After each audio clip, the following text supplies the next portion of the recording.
경기변동론이라는 그 이론이 있는데요. 자, 변동론은요, 여러분들이 뭘 수업하는 거냐면,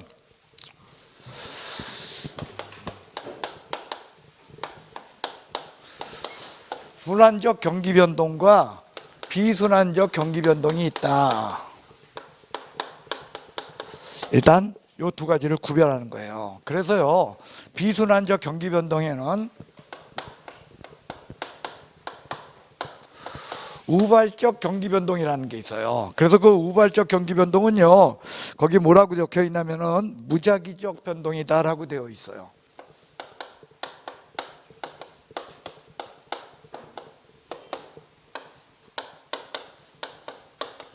그 다음에 추세적 경기변동이라는 것이 있고요. 그 다음에 세 번째로는요, 계절적 경기변동이 있어요. 그래서 여러분들 시험에 이렇게 나오면 맞출 수 있어요? 틀려요? 자, 이런 거요. 계절적 경기변동은 순환적 경기변동에 해당한다. OX. X. 요 세 가지는 순환적 경기변동이다. 비순환적 경기변동이다. 예, 그래서요, 일단 우발적 경기변동, 요거는요, 천재지변이 원칙이야. 뭐가요? 갑작스러운 재해, 이걸로 말미암아서 경기변동이 있을 수가 있어요. 그런데 이 우발적 경기변동에서 시험에 제일 많이 나오는 게 뭐냐?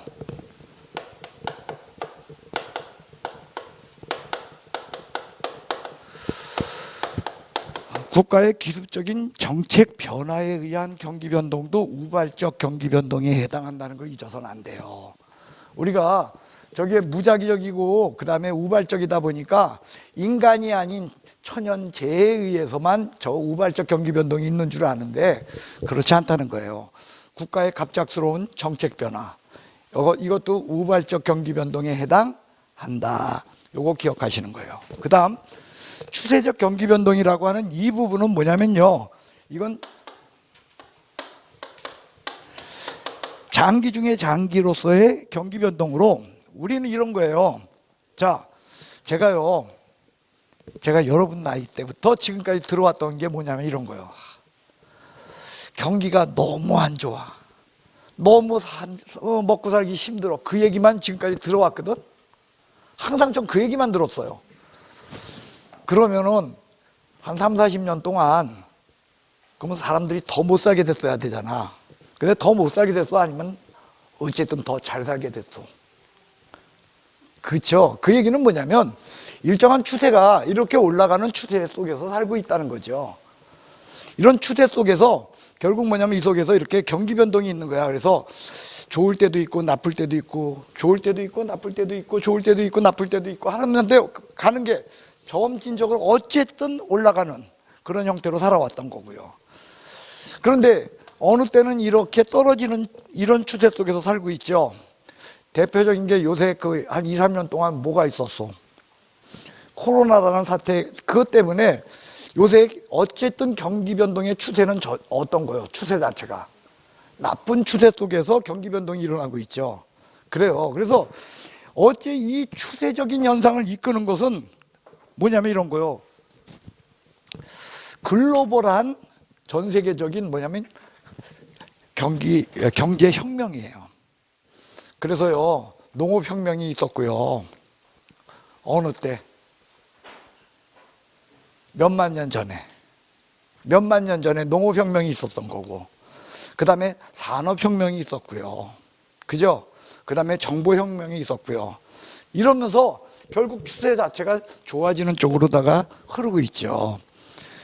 그래서 제가 살고 있는 그 역사 속에서의 그 추세를 보면은요, 저는 이렇게 생각이 들어요. 그 경기를 이끄는 경기 변동의 그 추세, 그건 뭐냐면요, PC가 이끌었어요.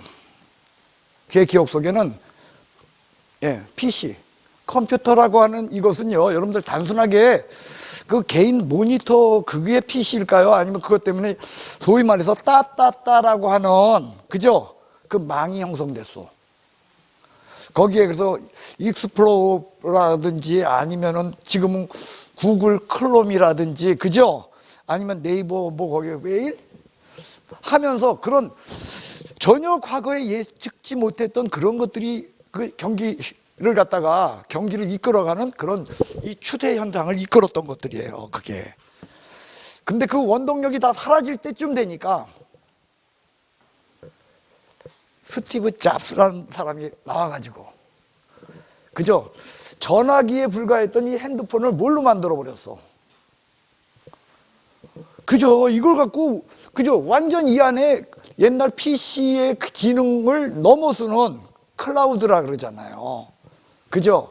그래서 우리는 단순한 몇 개의 앱만 여기다 깔아 놔도 우리 컴퓨터 걔가 할 수 있는 모든 작업을 여기서 다 하고 사실은 그 이상을 또 할 수 있게끔 이런 그죠? 그러면서 그 경기 변동이 그 어떤 그런 이런 나름대로의 추세를 만들어내는 거예요. 근데 오늘날 어쨌든 그 변동 경기 변동의 그 추세가 다 이제는 꺾일 무렵 됐어. 그러니까 핸드폰 사업도 이제는 뭐냐면 이끌어가는 그런 추세로서의 그 저기를 그 동력을 이제 상실하게 됐어요.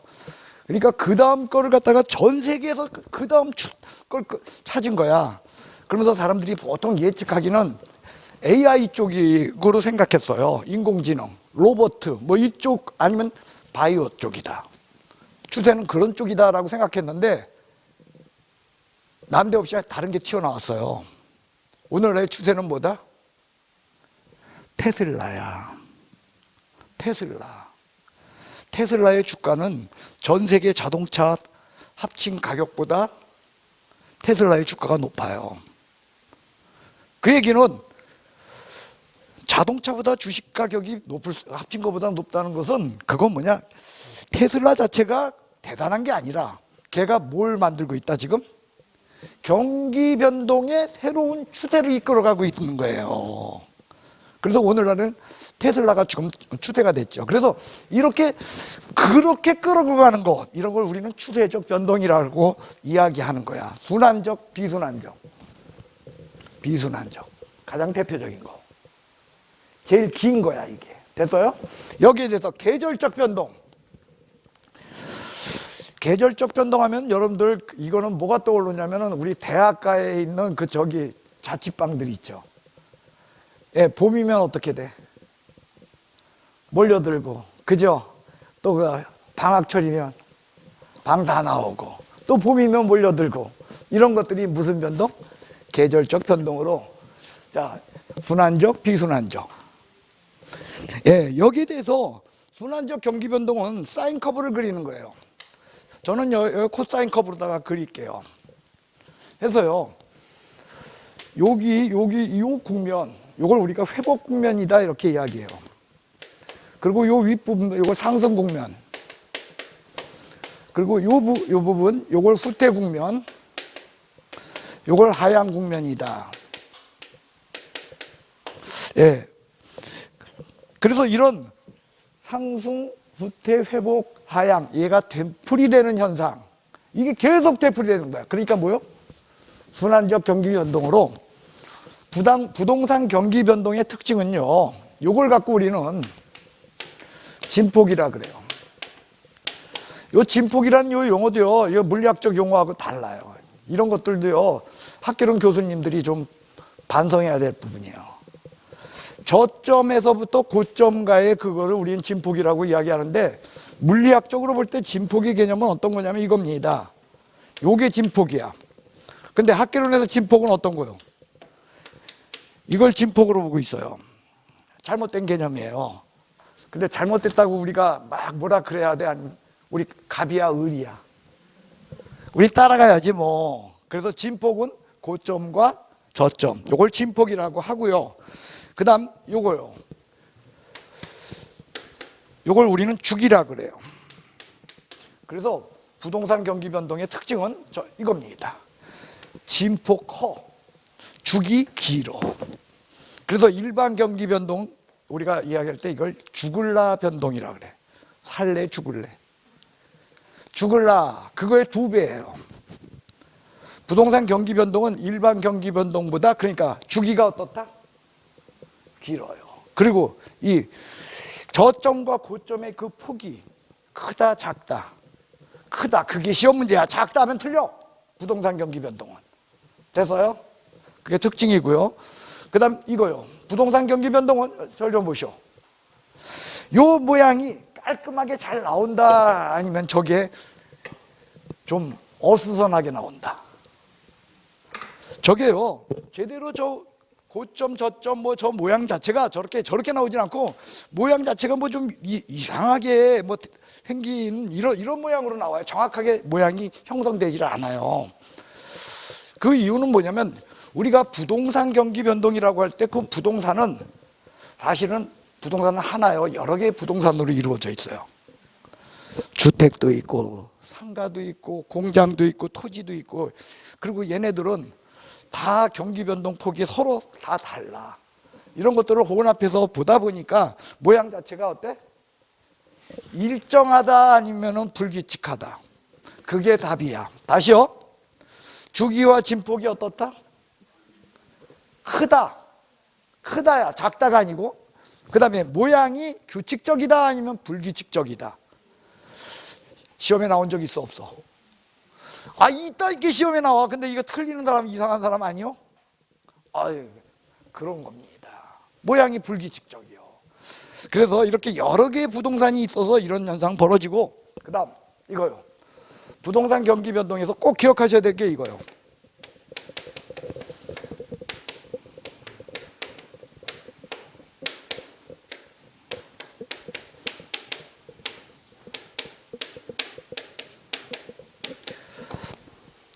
타성현상과 우경사 비대칭 현상이 있다. 타성현상이라고 하는 건요, 영어로 하면 이게 타임 레그 현상이야. 그러니까 타임 레그라는 건 시간적으로 어떻다? 늦어진다는 거야. 자, 예를 들면 이거요. 국가에서 지금 경기가 너무 안 좋아, 부동산 경기가. 그래서 경기 활성화 정책으로다가 신도시 개발하고 그 다음에 아파트 20만 채를 공급하고 하면서 그냥 부동산 경기를 활성화시키려고 막 이런 걸 지어. 그러면은 지금 당장 나타나 아니면 시간 나중에 나타나? 왜? 아까 공급은 당장 반응해, 뒤에 가서 반응해. 그렇죠. 생산기간, 공정기간이 부동산에 생겨요. 다른 것들은 그냥 만들면 즉각 나타나. 새우깡 그냥 만들어내면 돼. 근데 부동산은 그렇게 안 된다는 거야. 그게 타성현상이에요. 시간적으로 늦은 현상. 그래서 부동산 경기 정책은 잘 펴야 돼요. 왜? 지금 경기가 나빠가지고 막 활성화 정책을 했는데 건물 다 지을 때쯤 되니까 그때는 오히려 뭐냐면 부동산 이거 규제 정책을 펴야 될 상황이야. 왜? 경기가 너무 좋아져서. 근데 거기에 그냥 갑자기 물량이 쏟아져 나오니까 어떤 일이 벌어지겠어? 진폭 더 크게 만드는 거야. 그런 현상들이 벌어진다는 거예요. 그래서 부동산 정책은 정책 위반자들이 함부로 해야 돼, 아니면 조심스럽게 해야 돼. 그 어느 정부보다도 가장 선량한 의도를 갖고, 그죠? 가장 부동산에 대해서 신경 쓰는 정부가 이번 정부였어요. 그래서 부동산 정책 성공했다, 아니면 정말 부동산 정책에 문제가 있었다. 예, 저는 지금 제가 살고 있는 아파트예요. 거기에 이제 분양받아서 들어간 게 12년 전이래요. 우리 와이프 말로 12년이래. 근데 그 12년 동안에요, 정말 있잖아요, 아파트 값 더럽게 안 올라요. 야, 너무 짜증나. 12년 전에 그 제가 뭐 750만 원인가 790만 원인가 그렇게 분양을 받은 것 같아요. 평당 해가지고서 3억 3억 몇 천인가 뭐 이렇게 된 거겠죠. 3억 6천인가 뭐 그렇게 받아서 들어갔었는데, 그냥 맨날 4억 원짜리였어. 그러니까 오른 거예요, 안 오른 거예요? 사실은 떨어진 거지 뭐, 4억 원짜리니까. 예. 그랬는데, 그래서 1, 2년 사이에 8억이 넘어가 버렸어. 1, 2년 사이에. 최근 1, 2년 사이에. 그럼 매물도 없어. 그러니까 저는 이 정부를 사랑해요. 그토록 가격 안 오르는 우리 아파트를 그렇게 가격 올려줬으니 얼마나 고마워. 예, 어쨌든요, 이게 바로 뭐냐, 정책 함부로 피기가 너무 어렵다는 거죠. 자, 여기까지 일단 됐습니까? 그 다음에 이 우경사 비대칭이라는 거, 요 얘기는 뭐냐면 이거예요. 칠판을 보십시오. 부동산 올라갈 적에는 어떻게 올라가냐면 간신히 힘들게 올라가. 그를 떨어지면 어떻게 해? 급격히 떨어져. 자, 경사를 보세요. 어느 쪽 경사? 왼쪽 경사, 오른쪽 경사. 오른쪽 경사가 급해요. 우경사 비대칭형을 그린다라는 것이 부동산 경기 변동의 특징이에요. 됐어요? 그 다음, 부동산 경기 변동은 일반 경기 변동보다는 대체적으로 후순환적이에요. 그러니까 일반 경기 변동이 예를 들어서 이런 식으로 나타난다면 부동산 경기 변동은 이거보다 뒤에서 나타난다는 거예요. 후순환적이에요. 특히요, 우리나라는 안 맞지만 남들이 그러니까 우리가 따라가야 될 거야. 주택 경기, 부동산 중에서 주택 경기 변동 있죠? 그건 역순환이야. 일반 경기 변동의 무슨 순환? 그러니까 일반 경기 변동이 이런 식으로 나간다면 주택 경기 변동은 어떤 식으로 나간다? 이게 주택 경기 변동이에요. 주택 경기 변동은 역순환이야. 근데 이거하고 상가하고 뭐 이것들 공장하고 토지 뭐 이런 거 합치다 보니까 어떻게 되나 전체적으로? 전체적으로 후순환이 된다는 거예요. 근데 주택 경기 변동은 무슨? 역순환. 돼서요? 상가나 뭐 이런 것들은 동시순환이에요. 거의 동시순환이지만 주택은 역순환이다. 그러면 주택이 왜 역순환이냐? 우리한테 얘기하지 말고 여러분들이 이걸 갖다가 서구 사람들 인식으로 갖고 해야 돼요. 자, 이렇게 된다는 거예요. 주식 경기가 좋아. 주식 경기가 좋다는 것은 경기가 활성화된다는 뜻이죠. 그때는 사람들이 뭐 산다? 주식을 사요. 근데 주식 경기가 나빠져? 경기가 나빠지는 거야. 그러면 주식을 팔죠. 그러면 호주머니에 뭐가 들어와? 돈 들어오니까 돈 갖고 뭐 해?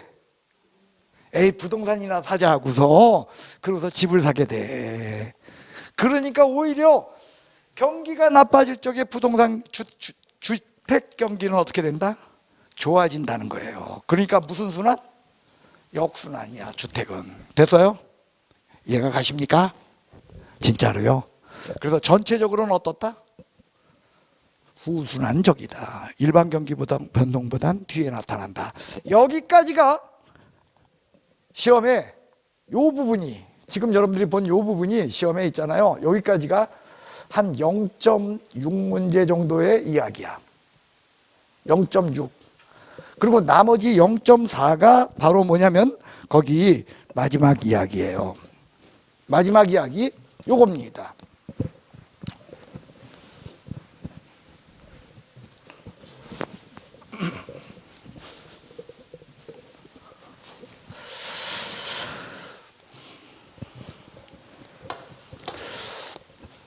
자, 이쪽은요 다 올라가는 추세죠. 회복시장과 상승시장은요 지금 경기가 좋아지는 쪽이죠. 이쪽에는 여러분들이 이제 개업공인중개사야. 그러면 개업공인중개사일 적엔 경기가 이렇게 좋아지는 이때는 매물이 쏟아져 나올까요? 매수인들이 쏟아져 들어올까요? 예? 이때는 자, 집가격이 올라가, 집가격이 떨어져. 경기가 좋아지면 집가격이 떨어져 올라가? 올라가죠. 그러면 집가격이 올라가는 거 같죠? 여러분들이 지금 집을 팔려고 해? 그러면 매도인이야, 매수자야? 예? 자, 그럼 매도인이죠.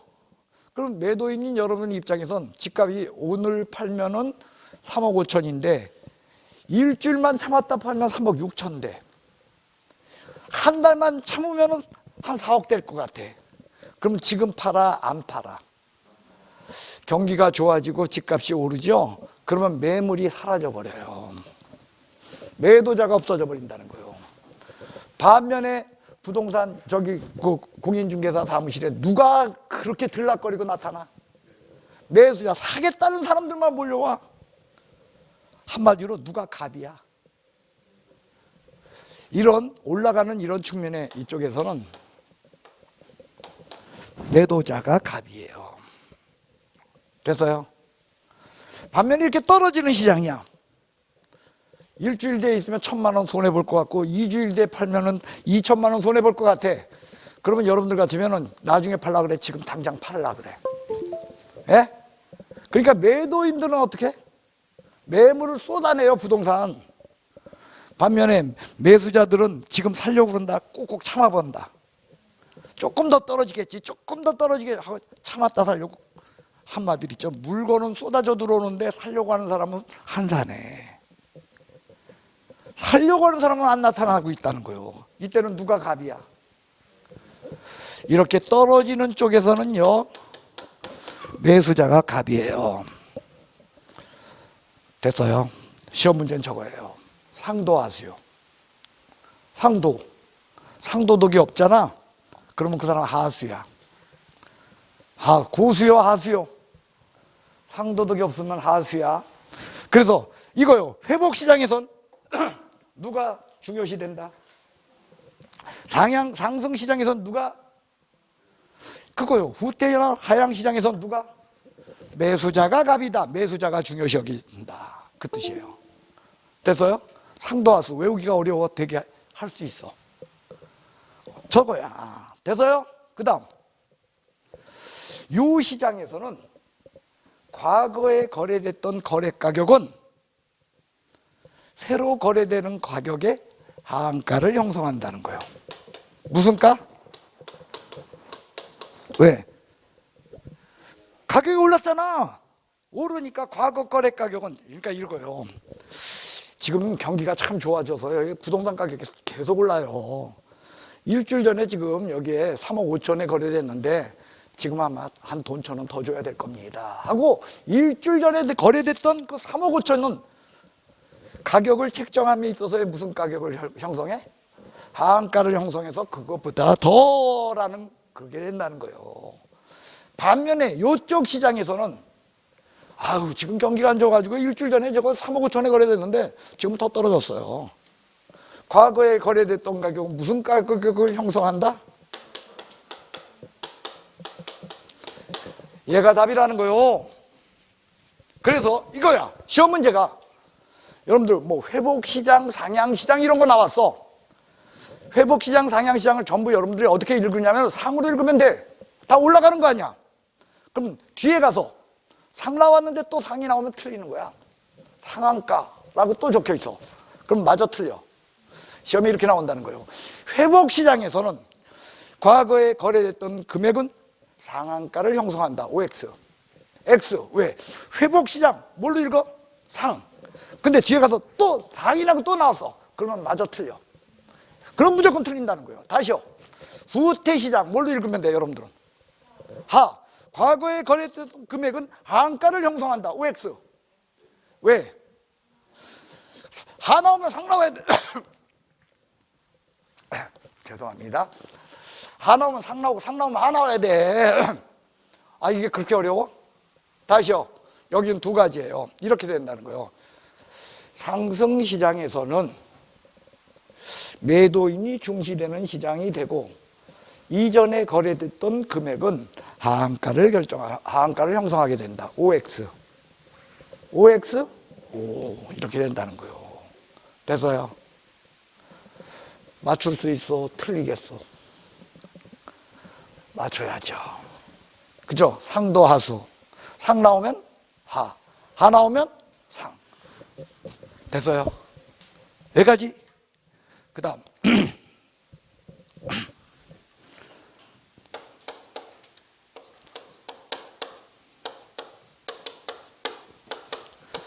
자, 부동산 경기 변동에 따른 시장으로서요, 회복시장, 상승시장, 후퇴시장, 하향시장 외에 부동산에는 안정시장이라는 것이 별도로 존재하는데, 이 안정시장은 경기 변동에 따른 시장이 아니다 하면 틀려. 이렇게 각각 국면, 특정 국면의 시장은 아닐지라도 안정시장 자체도 경기 변동과 연관된 시장으로 보는 것이 시험 문제로서요, 기출문제 그전까지만 해도요, 모든 교과서에 어떻게 되어 있냐면 안정시장은 경기 변동에 따른 시장이 아니다라고 되어 있었거든. 근데 한 4, 5년 전에 기출문제예요. 그게 나왔어. 안정시장은 경기 변동에 따른 시장이다 라고 했는데, 그러니까 맞는 거야, 틀리는 거야? 그때 틀렸죠. 그래서 사람들이 그걸 다 틀렸는데 이의 제기했는데 안 받아들여졌어. 안정시장도 경기 변동하고 관련된 시장이다. 그래가지고 교과서들이 보니까 다 바뀌었어. 그 뒤로. 이게 말이 돼요? 웃기죠? 학계로는요 아직 학문이 아니야. 예, 웃기는 거야 이게. 제가 봐도 웃겨요. 어쨌든 그래서 안정시장은 경기 변동에 따른 시장이다가 답이야 이제. 그러니까 각 국면에 따른 시장은 아니야. 근데 경기 변동과 연관되어 있는 시장을 안정시장이라 그래요. 그럼 안정시장은 뭐냐? 불황에 강한 시장이요. 뭐에 강한 시장? 불황에 강한 시장. 그러니까 여러분들 그거요. 여러분들이 개업공인중개사 초년생이야. 무슨 생? 처음 개업공인중개사 이제 하는 거야, 여러분들. 그러면 여러분들은 안정시장을 찾아가서 하게 되면은 경기가 좋든 나쁘든 항상 고정수입이 좀 있을 수 있겠지요. 그게 안정시장의 문제라는 거예요. 그럼 안정시장, 어떤 게 안정시장인가? 자, 상가나 공장, 토지, 주택 이런 것 중에서 경기 변동에 제일 그래도 안정적인 게 어떤 거겠어? 제일 안정적인 게 주택이잖아. 왜? 상가는 경기 나쁘면 장사 안 하면 돼. 그죠? 장사 안 하면 되니까 상가는 그냥 공실이 잔뜩 있어. 막 비어. 경기 나쁘면. 그죠? 그리고 들어가 안 들어가? 안 들어가요. 그죠? 그런데 주택은 경기가 나쁘면은 길거리에서 자, 그래도 집에 들어가서 자야 돼. 그렇다니까 경기가 나빠도 주택 쪽으로는 그래도 거래가 있다는 거예요. 그죠? 그러니까 이런 부동산 중에서 제일 안정시장은 주택시장 쪽이라는 거예요. 첫 번째야. 됐어. 그 다음 두 번째. 그러면 주택 중에서 단독주택일까요? 빌라일까요? 아니면 아파트일까요? 어느 쪽이 안정시장 쪽일까요? 단독주택 거래가 될까요? 경기 나쁘면? 어느 쪽이 그나마 경기가 거래가 되겠어? 아파트. 정답이요. 돼서요? 그럼 아파트 중에서 큰 평수, 작은 평수. 정답이요. 작은 평수죠. 그럼 작은 아파트인데 달동네에 있는 작은 아파트, 역세권에 있는 작은 아파트. 정답입니다. 그러면 안정시장은 여러분들이 이미 이야기했어요. 역세권에 있는, 그죠? 소형 아파트 시장. 얘가 가장 대표적인 뭐다? 안정시장이에요. 그럼 안정시장의 특징은 뭐냐? 과거에 거래됐던 금액은 경기 변동에 상관없이 신뢰할 수 있는 가격이 된다라는 것이 안정시장의 특징이요. 왜? 과거에 거래됐던 금액은 무슨 금액? 신뢰할 수 있는 금액. 왜? 꾸준히 거래가 되니까. 그죠? 그죠? 이거 과거에 이거 있죠. 3억에 거래됐어요. 그러면 지금도 3억 수준이라는 거야. 믿을 만한 가격이다. 여러분들 거기 한번 봅시다. 자, 36페이지 거기 보시면은요, 3번. 맨 끝에 3번에 국면에 5번 보세요. 뭐가 있어요? 안정시장이 되어 있죠. 찾았어요? 거기요, 여러분들, 거기 4번, 3번 뭐라고 적혀 있어요? 3번 뭐라고 적혀 있어? 과거의 거래 사례 가격은 뭐다? 신뢰할 수 있는 금액이다. 그거요. 그러면 거기 위에부터 봅시다. 1번 회복시장. 뭐라고 적혀 있어? 하한선. 그 다음에 누가? 매도자 중시. 잘 봐. 매도자 중시야. 매수자에서 매도자로 전환됐잖아. 그 다음에 상향시장. 하한 매도자 중심. 그죠? 후퇴시장. 상한 그 다음 매수자 중시. 그 다음에 하향. 그죠? 상한 그 다음 매도자 중시. 매수자 중시. 적혀 있어 안 적혀 있어? 됐어요? 어려워 쉬워. 그거 뭐 억지로 외우려고 하지 말고 뭐 외우면 돼? 상도하수. 상 나오면 하 나오면. 그리고 안정시장은 경기 변동에 따른 시장으로 분류한다 안 한다? 한다. 안정시장도. 됐어요? 그리고 안정시장은 과거에 거래됐던 금액은 무슨 금액? 신뢰할 수 있는 금액. 감사합니다. 천재네.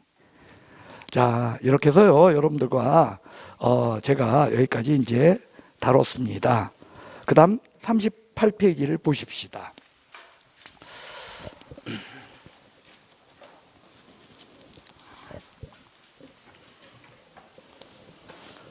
이렇게 해서요, 여기까지 여러분들이 본 요게 바로 이제 우리가 시장 변동이라고 하는 부분이고요. 그 다음에 그 38페이지에는요, 부동산 시장 이론이 거기 적혀 있어요. 뭐가 적혀 있어요? 그래서 부동산 시장 이론은요, 부동산의 경우 어떤 게 좋은가, 뭐 이걸 보는 것으로 일단요, 지금 우리가 쉬는 시간을 좀 가져야 돼. 그러니까 이걸 쭉 지금 쉬겠다는 뜻이 아니고, 하다가 중간에서 멈출 수는 없으니까 40페이지를 한번 보세요.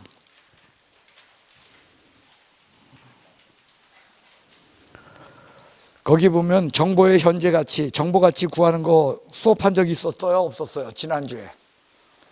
나는 했는데 여러분들은 고개 졌네. 안 했어요? 이거요, 시험에 나오면은 얘가요, 은근히 잘 나와. 정보 가치 구하는 문제. 이거 나오면 어떻게 하라 그랬냐면 전 이렇게 하라 그랬어요. 안 했나요, 진짜로? 지난주에? 계산기 하는 거. 계산기 쓰는 거 우리 안 했어요?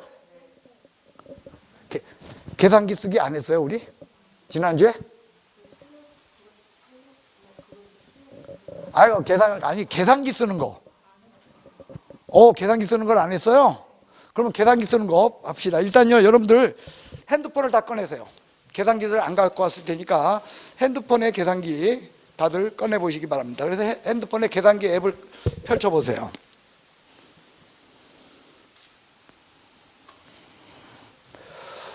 자, 여러분들, 자, 여기 보십시오. 시험 문제가 만약에 이렇게 나왔어.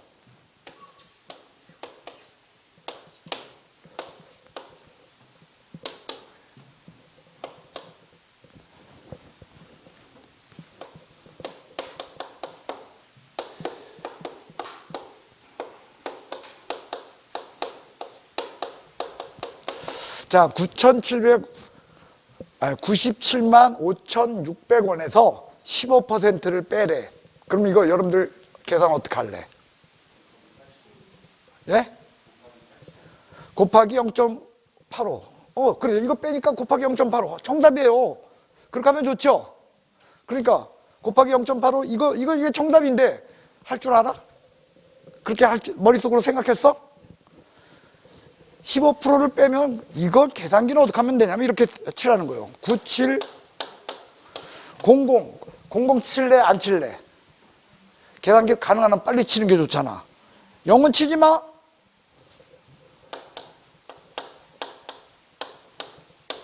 이렇게 한번 쳐보세요, 계산기.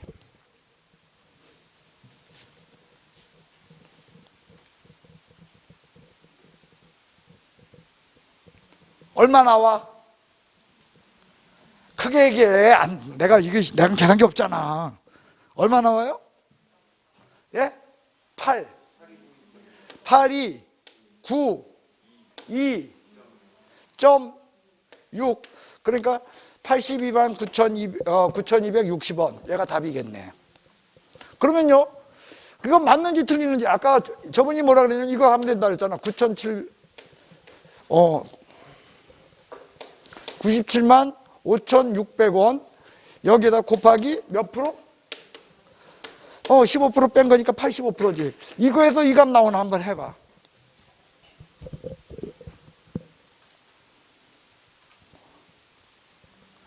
똑같죠? 계산기는요, 여러분들이 15% 빼는 거 이런 걸 알아서 계산해 줄 수 있도록 하고 있어요. 알아서 계산해 줄 수 있도록. 자, 이게요, 시험 문제는요, 이렇게 보통 다뤄져요. 여기 보시면은요, 여러분들, 저 좀 보시오. 자, 가능 총소득에서 공시를 빼고, 그러면 유효 총소득이 나와요. 그 다음에 유효 총소득에서 경비를 빼게 되면 순소득이 나와요. 자, 이럴 적에요. 이건 이제 여러분들하고 이제 나중에 수업을 할 거예요. 근데 가능 총소득 얼마냐면 이게 1억 2천이에요. 공실은 5%야. 그리고 경비는 유효 총소득의 40%야. 그럼 순소득을 구하라라고 하면은 계산기는 어떻게 두들기면 되냐면 이렇게 두들기면 돼요. 하면 여기까지 계산이 나와요. 그게 바로 뭐냐면 유효 총소득이야. 근데 그거 경비는 요 유효 총소득의 40%가 경비이기 때문에 여기에 또 빼기 40%를 하게 되면은 직접 그럼 순소득이 나와요. 됐어요? 그냥 이렇게 계산하는 거야. 계산기가 알아서 다 해준다는 거야. 한번 계산기 해볼래요? 1억 2천이니까 그냥 여러분들은 그냥 10이라고 써. 12 빼기 5% 빼기 40% 저거 계산해요. 저거 거꾸로 하면 틀려. 왜냐면 12 빼기 4% 하게 되면은 12에 40% 하면 12에 40%가 빼지는 거야. 여긴 12에서 5%를 뺀 그것 중에서 또 40%가 빠지는 거예요. 그래서 요 순서대로 하는 거예요. 그냥 순서대로. 얼마 나와요? 그거는 6,840만 원이 순소득이라는 거야. 6,840만 원이. 됐어요? 그러니까 계산기 쓰는 거 어려운 거야? 보니까 되게 쉬운 거야. 엄청 쉬워. 다시요.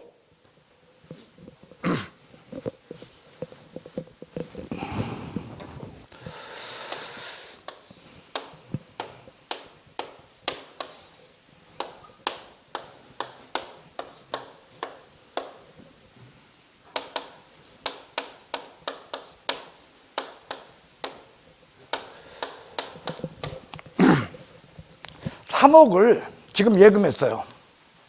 그러면 복리로 이자가 붙어요. 그래가지고 6년 뒤에 내가 얼마 찾을 수 있냐라는 그런 계산을 해봅시다. 됐어요? 이건 어떻게 되냐면 이런 거예요. 3억 1년 지나면 얼마가 돼요? 3억이.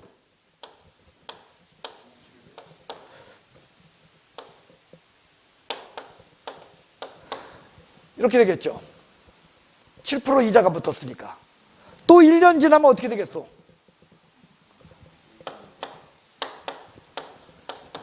여기에 또 이자가 붙었으니까 이게 되겠죠. 또 1년 지나면 어떻게 되겠어? 또 1년 지나면?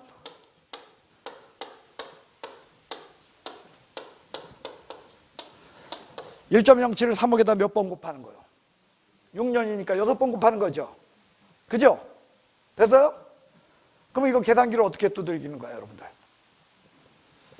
3하고 동그라미 잔뜩 칠래? 그냥 일단 3이라고만 칠래?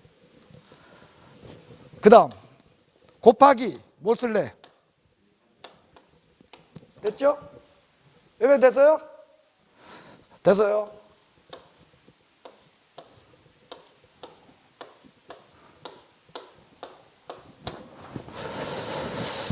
그리고 눈 때려.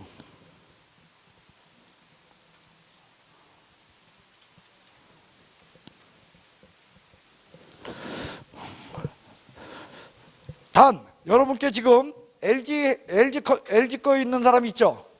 LG 거 있는 사람은 저거 안 돼. 삼성 앱 깔린 사람 있죠? 돼. 저기나 삼성이나 아니면 저 어디요? 저 뭐라 그러지? 그 저기 썩은 사과. 거기 건 돼. 돼, 안 돼요? 얼마 나왔어요? 뭐 얼마 나오죠? 그게 답이야. 얼마 나와? 한번 크게 얘기해 봐요. 눈을 한번 칠 때마다 가격이 계속 곱해지죠. 이게 뭐냐면 이거요. 이거 한 번 곱한 거야. 여기다 이걸 치는 순간에 몇 번 곱한 거야? 2번.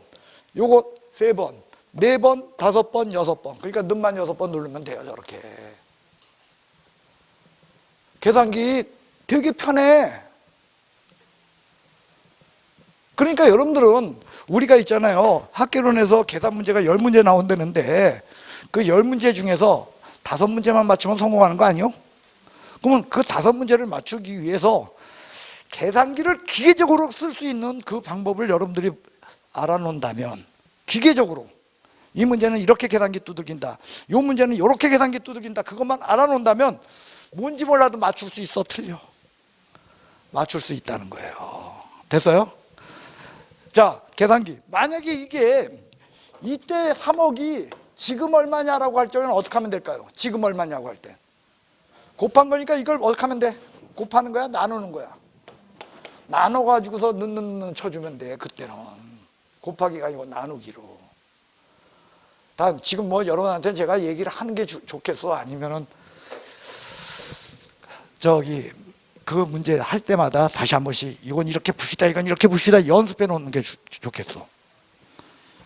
그래서 1월 달부터는 아마 요 수업 끝나고 있죠? 3시까지 들어오라고 시킬 거야.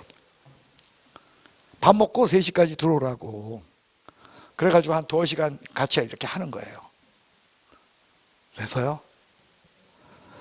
자, 계산기 되게 편해요. 뭐 이거 외에 지금 뭐 계산기로다가 여러분들하고 하려고 하면은 굉장히 편한 것들 많아. 그래서 하는데, 그런 계산 문제 중에 하나가요, 정보 가치를 구하는 40페이지에 있는 문제예요. 정보 가치는요 무조건 이렇게 구하는 거야. 설명은 나중에 하고요, 답 내는 것만 여러분들 하세요. 그냥 문제가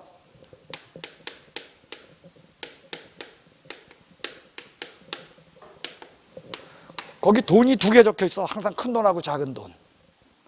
그럼 큰 돈에서 작은 돈 빼. 됐어요?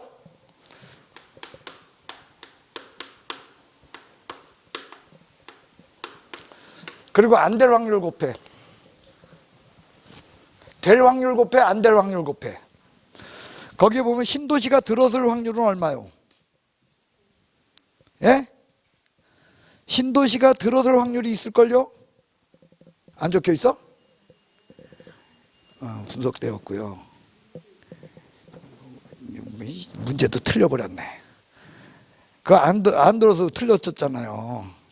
그래서요, 문제가 만들다 만 거야. 문제가 틀렸어요. 근데 보니까 될 확률이 50%래. 문제 해결을 한 거 보니까 될 확률이 50%야. 그러니까 안 될 확률은 얼마? 그거 곱해. 그리고 나누기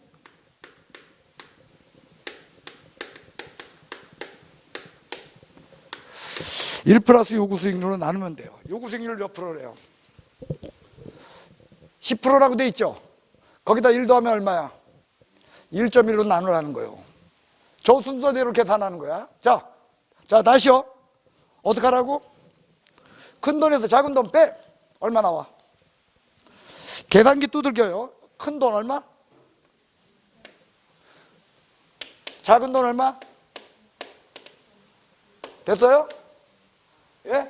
그 다음에 여기다 이퀄 한번 넣어줘요. 왜냐면 여러분들 어떤 계산기가 보통 여기 보셔. 여기 봐봐. 3 플러스 5 곱하기 4 하면, 여러분들 초등학교 때 이거 더하기 먼저 해, 곱하기 먼저 해? 곱하기 먼저 하잖아. 그런데 여러분들 계산기가 똑똑해서 이걸 그대로 치게 되면 8에다가 내 의도는 이거였거든. 이거 먼저 더하고 거기다 4 곱한 건데, 계산기가 똑똑해가지고 3 더하기 5 곱하기 8 하면 요거 먼저 해가지고서 해버려. 그러니까 이 꼴 먼저 넣어. 그래 놓고 뭐고 해? 요 순서대로 눌러보세요.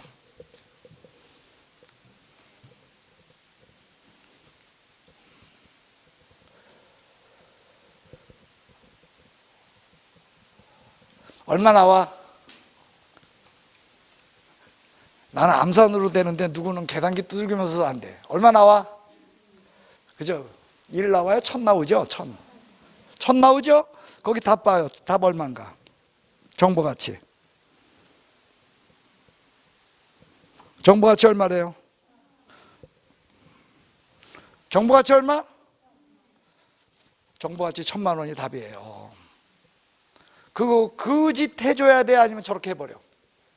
고개 드셔. 시험 문제 정보가치 문제가 은근히 잘 나와.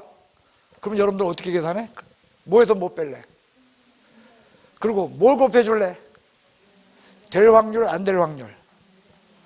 그리고 뭘로 나눌래? 1 플러스 요구 수익률로 나누면 답이에요. 됐어요? 1년일 땐 그거야. 만약에 2년이면 어떻게 하면 돼? 2년이면 1 플러스 요구 수익률에 2로 2번 나누는 거야. 그러니까 계산기 두들길 때는 어떻게 하면 돼? 여기에 는 하고 또 는 누르면 돼. 는 2번일 때. 그죠? 이해가 안 가? 아까 제곱이나 삼승 같은 거 하면 뭐라 그랬어? 는 그냥 2번, 3번씩 두들기면 된다 그랬잖아. 똑같은 숫자로 계속 나눠지니까. 근데 여기는 한 번 일정에 1년 후에 일정은 저렇게 계산하면 된다는 거예요. 다시 여러분도 한번 해보세요.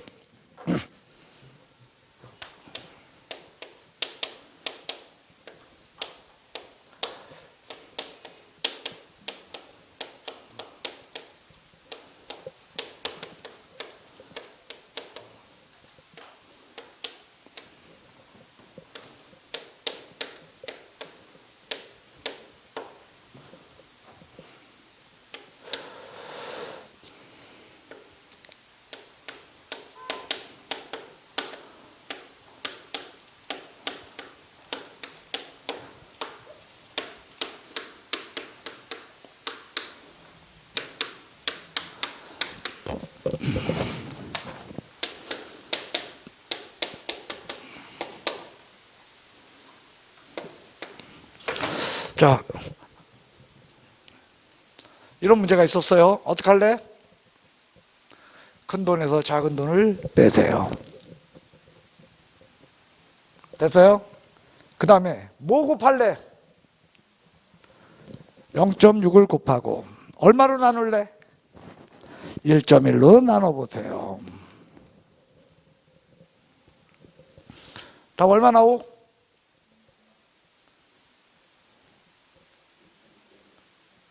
얼마 나와요? 6,600 정답. 6,600 안 나오는 사람 손 들어봐. 응? 계산기가 말 안 들어? 그러면은 거기 어디 계산기요? 삼성 건데 삼성 앱이야 아니면 계산기 앱 따로 깔았어요? 삼성 거기 저기 들어가 보세요. 삼성이나 뭐 플레이 뭐 저기 있잖아. 그럼 거기에 보면 계산기가 따로 있어요. 아니 따로 있어도 상관없어. 이거 빼기 잘못한 거 아니야? 6억에서 4억 7,900을 빼니까 어떻게 빼야 돼? 6 마이너스 4.79를 빼든 4.79를 빼든 아니 600 마이너스 479를 하든 해야지 단위를 맞춰줘야지. 다시 이렇게 해보세요. 계산기 600 지금부터 쳐봐. 600 마이너스 479 그 다음에 이퀄 됐어? 그 다음 곱하기 0.6 칠 때는 0.6 칠 필요 없어. 0.6 쳐. 0.6 쳤어요? 나누기 1.1 이퀄 얼마 나왔어? 얼마 나왔어? 정답이야! 6,600 나오잖아. 나오셨어요? 뒤에 나오셨어요? 감사합니다. 혼자 안 됐어? 막내가?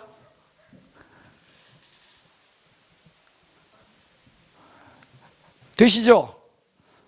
큰 돈에서 작은 돈 빼. 무슨 확률 곱할래? 안 될 확률. 그리고 뭘로 나눌래? 1 플러스 요구 수익률. 그렇게 하면 답이야. 세상이 얼마나 쉬워. 고생하셨어. 여러분도 있잖아요. 앞으로는 우리가 계산 문제 같은 거 다룰 적에는 핸드폰 갖고 들어간다, 못 갖고 들어간다. 못 갖고 들어가요. 그래서 다이소에 가면은요 5,000원짜리 계산기 팔아. 그게 제일 좋아. 그걸로 하면 다 돼요. 자, 당연하지. 공학용 계산기는 있죠. 원칙적으로는 안 돼요. 공학용 계산기는 부분적으로 되는데, 그리고 여러분들 계산기도요 그거 있죠? 이렇게 세로로 세운 걸 한번 가로로 한번 놔보세요. 계산기를. 세로로 세운 걸 한번 가로로 놔보세요. 아니, 그거 말고 핸드폰 계산기들 가로로 딱 놔보세요. 바뀌지 않아요? 바뀌죠? 그렇게 놓고 하면 계산 더 편할 수 있어. 그걸로 하면. 예. 자, 고생하셨습니다. 10분 뒤에 뵙겠습니다.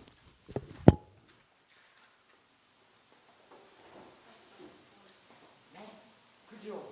더 다양한 걸 계산할 수 있잖아. 되죠?